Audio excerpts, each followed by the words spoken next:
ओम sons शनिचराय नमः। आज आप सभी ने श्रवण करेंगे शनि देव की व्रत की कथा। भगवान शनि देव को अन्याय और कर्म फल के वो देवता माना जाता है। जब किसी भक्त पर शनि देव की कृपा होती है तो उसके जीवन की कठिन से कठिन बाधाएं भी दूर हो जाती है। शनिवार के दिन व्रत रखने और शनि देव की कथा सुनने से दुख, दरिद्रता और संकट दूर होते हैं। आज हम आपको सुनाने जा रही हूँ शनिवार व्रत की ऐसी पावन और प्रेरणादायक कथा जिसे सुनने मात्रा से शनि देव की कृपा प्राप्ति होती है।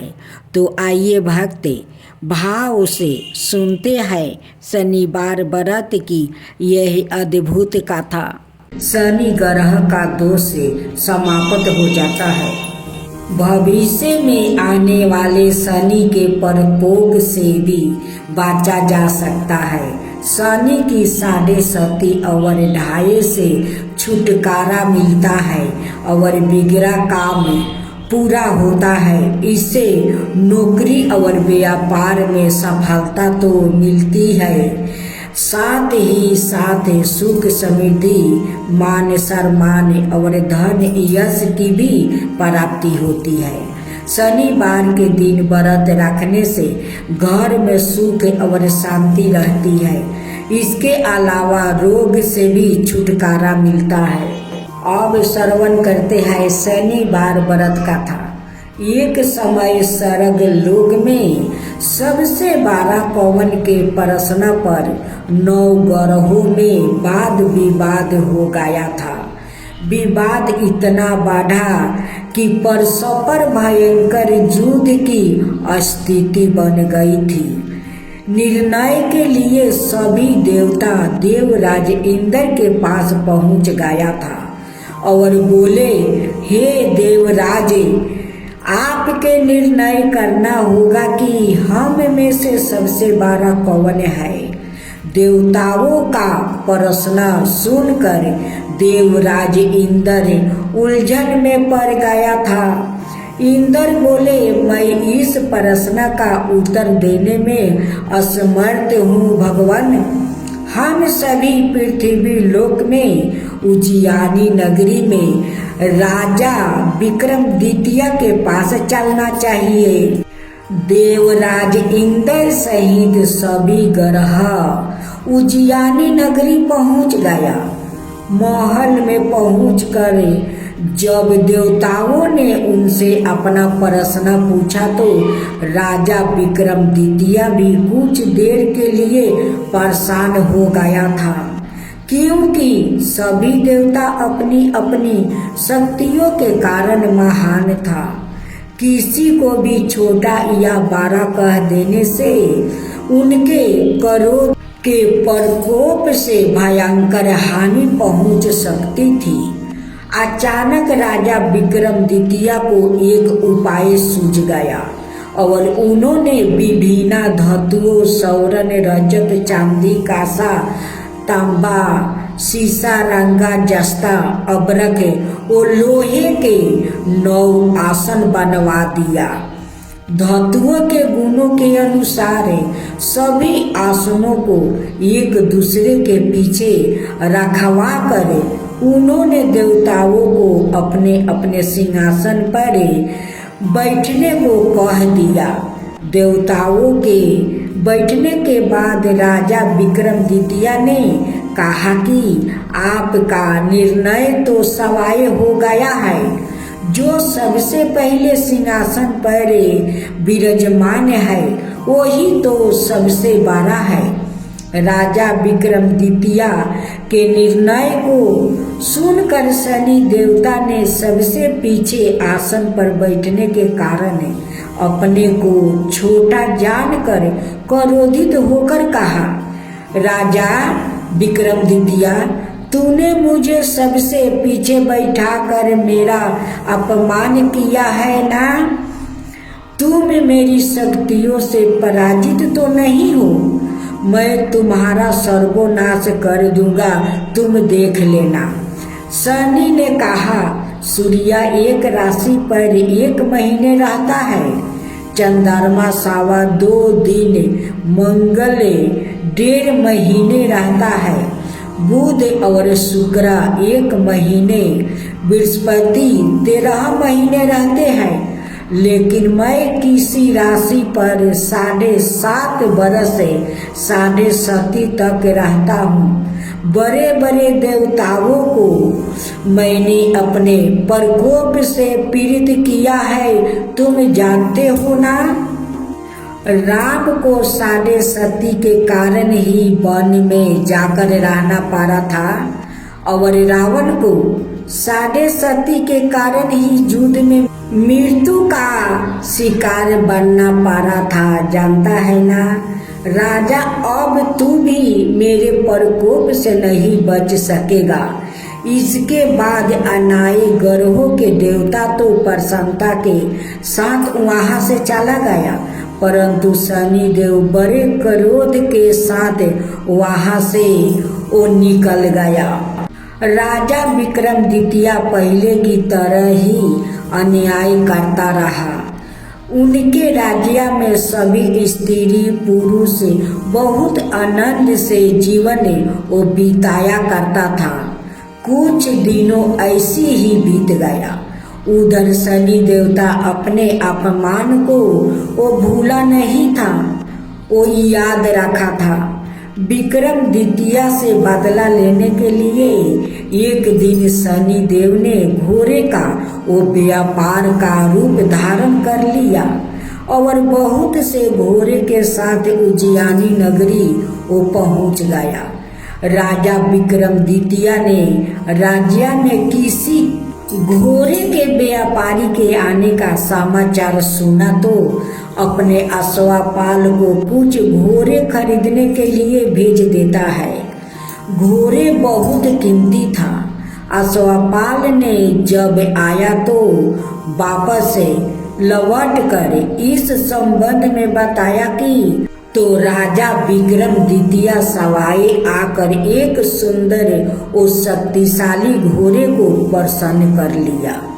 घोड़े की चाल देखने के लिए राजा उस घोड़े पर सवार हो गया तो वह घोड़ा बिजली की गति से दौड़ पड़ा। तेजी से दौड़ता घोड़ा राजा को दूर एक जंगल में ले गया और फिर राजा को वहां गिरा कर जंगल में कहीं गायब हो गया। राजा अपने नगर को लौटने के लिए जंगल में भटकने लगा था, लेकिन उन्हें लौटने का कोई रास्ता नहीं मिल रहा था। राजा को भूख प्यास लग आई थी। बहुत घूमने पर उसे एक चरवाह मिला था। राजा ने उससे पानी मांगा। पानी पीकर राजा ने उस चरवाह को अपनी हीरे की अंगूठी दे दिया।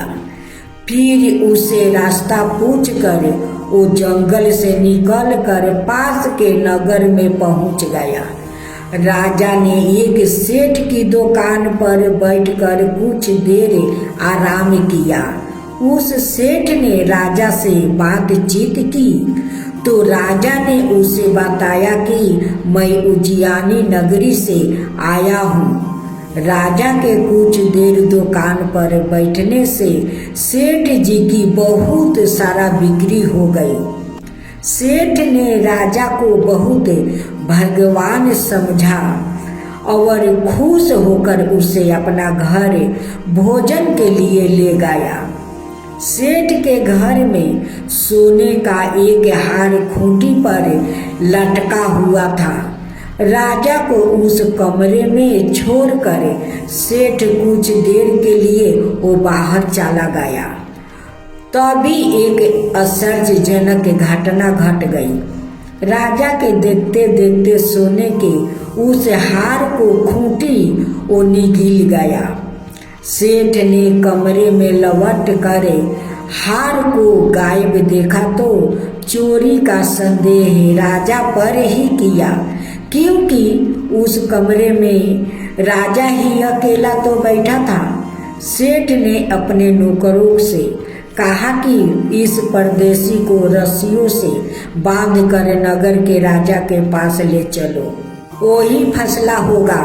राजा ने विक्रमादित्य से हार के बारे में पूछा तो उसने बताया कि उसके देखते ही देखते खूंटी ने हार को निगल लिया था। इस पर राजा ने क्रोधित होकर चोरी करने के अपराध में विक्रमादित्य राजा के हाथ पांव कटवाने का आदेश दे दिया। कितना कठोर था। राजा विक्रमादित्य के हाथ पांव कटवा कर उसे नगर की सड़क पर छोड़वा दिया गया था। कुछ दिन बाद एक तेली उसे उठाकर अपने घर ले गया और उसे अपने केलू पर बैठा दिया था। राजा तेली का बैल को आवाज देकर बैलों को हाँकता रहता। इस तरह तेली का बैल चलता रहा और राजा को भोजन भी मिलता रहा। शनि के प्रकोप की 7.5 पूरी होने पर बरस ऋतु आरंभ हो गया। राजा विक्रमादित्य एक रात मेघ मल्हार गा रहा था। हाँ, गा रहा था कि तभी नगर के राजा की लड़की राजकुमारी मोहिनी रथ पर सवार होकर उस तेली के घर के पास से गुजर रही थी। उसने मेघ मल्हार सुना तो उसे बहुत अच्छा लगा और दासी को भेजकर गाने वाले को बुला लाने को कही। दासी ने लौट कर राजकुमारी को अपंग के राजा के बारे में सब कुछ बता दिया, सच सच। राजकुमारी उसके मेघ मल्हार से बहुत मोहित हो गई थी। अत उसे सब कुछ जानकर भी अपंग के राजा से विवाह करने का निश्चय कर लिया था। राजकुमारी ने अपने माता पिता से जब यह बात कही तो वो हैरान रह गई। रानी ने मोहिनी को समझाया, बेटी, तेरे भाग्य में तो किसी राजा की रानी होना लिखा है, फिर तू उस अपंग के से विवाह करके अपने पाँव पर कुल्हाड़ी क्यों मार रही है बेटी? राजकुमारी ने अपनी जिद नहीं छोड़ी। अपनी जिद पूरी करने के लिए उसने भोजन करना भी छोड़ दिया था और प्राण त्याग देने का निश्चय कर लिया था। आखिर राजा रानी को बेबस होकर अपंग विक्रमादित्य से राजकुमारी का विवाह करना पड़ा था। विवाह के बाद राजा विक्रमादित्य और राजकुमारी तेली के घर में ही रहने लगी। उसी रात सपने में शनि देव ने राजा से कहा, राजा, तुमने मेरा प्रकोप देख लिया है, मैंने तुम्हें अपने अपमान का दंड दे दिया है। राजा ने शनि देव से क्षमा करने को कहा और प्रार्थना की, हे शनि देव, आपने जितना दुख मुझे दिया है अनाय किसी को ना देना। शनि देव, किसी को इतना दर्द मत देना। शनि देव ने कुछ सोचकर कहा, राजा, मैं तुम्हारी प्रार्थना स्वीकार करता हूँ। जो कोई स्त्री पुरुष मेरी पूजा करेगा, शनिवार को व्रत करके मेरी व्रत कथा सुनेगा, उस पर मेरी अनुकंपा बनी रहेगी, उन पर मेरी दृष्टि कभी नहीं पड़ेगी। प्रातः काल राजा विक्रमादित्य की नींद खुली तो अपने हाथ पांव देखकर राजा को बहुत खुश हुआ। उसने मन ही मन शनि देव को प्रणाम किया। राजकुमारी भी राजा के हाथ पांव सही सलामत देखकर आश्चर्य में डूब जाती है। तब राजा विक्रमादित्य ने अपना परिचय देते हुए शनि देव के प्रकोप की सारी कहानी सुना देता है। सेठ को जब इस बात का पता चला तो दौड़ता हुआ तेली के घर पहुंच गया और राजा के चरणों में गिरकर क्षमा मांगने लगा। राजा ने उसे क्षमा भी कर दिया, क्योंकि यह सब तो शनि देव के प्रकोप के कारण हुआ था। सेठ राजा को अपने घर ले गया और उसे भोजन करवाया। भोजन करते समय वहाँ एक आश्चर्यजनक घटना घट गया। सबके देखते देखते उस खूंटी ने हार को निगल दिया। सेठ जी ने अपनी बेटी का विवाह भी राजा के साथ कर दिया और बहुत से स्वर्ण आभूषण धन आदि देकर राजा को विदा कर दिया। राजा विक्रमादित्य राजकुमारी मोहिनी और सेठ की बेटी के साथ उज्जैनी नगरी पहुंच गई तो नगरवासियों ने हर्ष से उनका स्वागत किया। अगले दिन राजा विक्रमादित्य ने पूरे राज्य में घोषणा करवा दिया कि शनि देव सब देवों में सर्वश्रेष्ठ है।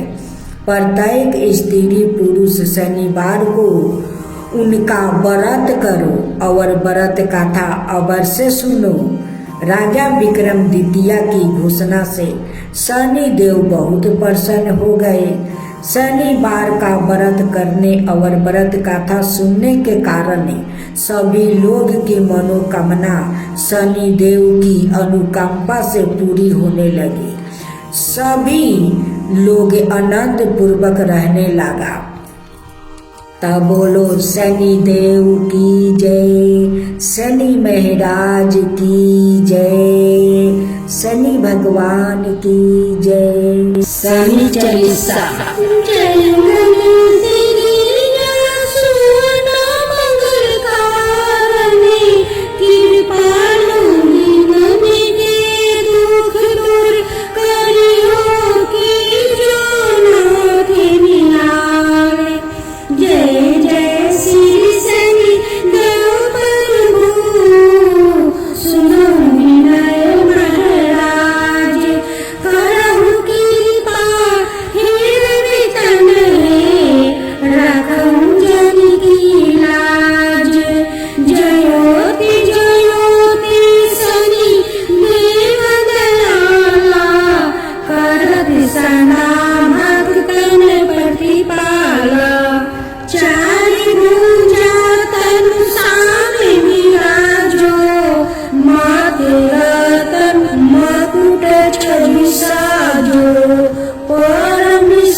मचिंगी दल में हाहाकार मचा।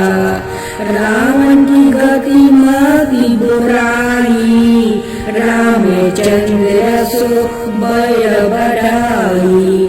दियो कोटि करी कंचन लंका, बजी बजंगे बीर की डंका। नृप विक्रम पर तोहि पंगु धारा, चित्र मौरी निगिरी गयो हारा। हर नौलाखा लगायो चोरी, हाथ पर डलवायो तोरी। भारी दासा निकष्टि दिखावे, तेलही घर में केलु चलवायो। बिना रंगे दीपक माहे कि न हो, तब प्रसन्न प्रभु है सुखी दिन हो। हरिचंद्र निरीपी नारी बिकानी, आपहु भरो डोम घर पानी। तैसे नल पर दासा सिरानी, भंजू बिनि कूद गई पानी। श्री शंकराई गरो जब जाई, पार्वती को सती कराई। तानी की विलोकत ही करी सीरा, नभे उड़ी गयो गौरी सुति सीता। पांडव पर भयो दासा तुम्हारी, बची दुर्पति होती उतारी। और के भी गति मति मरायो, जुग महाभारत करी डेरायो। रवि कह मुखे माय धरि तते काला, लेकर कूदे परो पताला। शेष देव लखी विनती लाई, रवि को मुक्ति दियो छुड़ाई। बाहन प्रभु के साथ सुजाना, जग दिगज घर दबे मेरी घिसौना। जम्बुक सिंह यदि नखधारी, सो फल ज्योति से कहत पुकारी। गज वाहन लक्ष्मी गिरहे आवे, हाय ते सुख संपत्ति उपजावे। गर्दन हानि करे बहु काजा, सिंही सिद्धि करे राजा समाजा। सम्मुख बुद्धि नष्ट करे डारे, मीर दे कष्टि परान संहारे। जबे आवही प्रभु सवन सवारी, चोरी आदि होए डर भारी। तैसा ही चारी चरण यह नामा, सवरण लोहा चांदी और तामा। लोहा चरण पर जब प्रभु आवे, धन जन संपत्ति नष्ट करावे।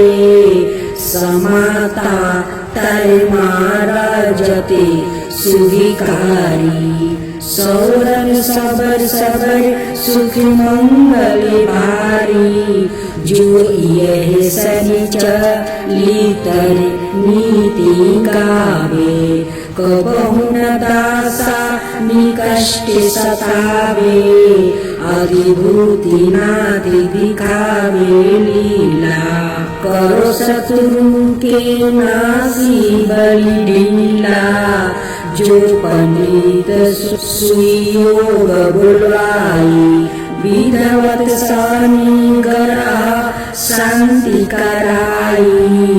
पीपल जल सनी दिवास चढ़ावते, दीपदान दे बहु सुखी पावते, कहत राम सुंदर प्रभु दासा। सनि सुमिरत सुखी होते परिकासा, पाठ संचाराय देव को की हो भक्त तैयार, करत पाठ चलिसा दिन हो भव सागर पार।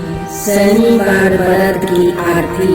आरती की जो नर सिंधी कुंवर की, वेद विमल यश गाऊ मेरे प्रभु जी।